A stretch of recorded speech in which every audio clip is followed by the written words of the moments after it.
kalapatids, maulang hapon sa atin ngayon. Ito nyo, basang-basa oh.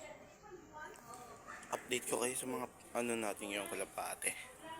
Ito yung mga warriors natin ngayon oh. Yan.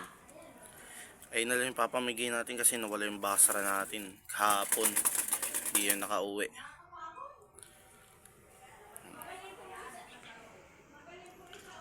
Update ko pa kayo sa breeder natin.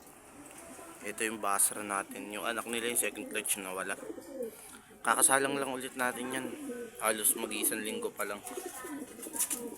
Yan, kasi tinanggalan natin sila ng mga testes para hindi na mapunta sa pakpak nila yung mga nutrients na kukuha nila para di sila mamayat. Yan. Tapos eto, yan, kakasalang lang natin. Tapos yan, si Tapang.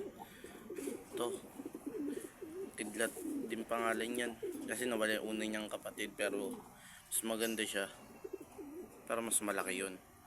Yan o. Tapos maitlog na naman si Lady Unknown. Tapos ito pa yung ito. Dagit lang yan mga kalapatids. Ayaw na umalis. Tapos yung unang pares na ito nawala. Tapos nagulat ako. Ito habol na habol dito.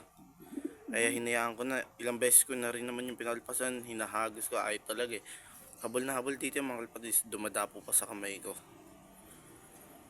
Yan o. Yan. Ilang update sa mga ibon natin mga kalapatids. Yan. Huwag nyo din kalimutan mag-like, comment, and subscribe. Pakipindot na rin ang notification bell para updated kayo sa lahat ng video natin. Bye bye.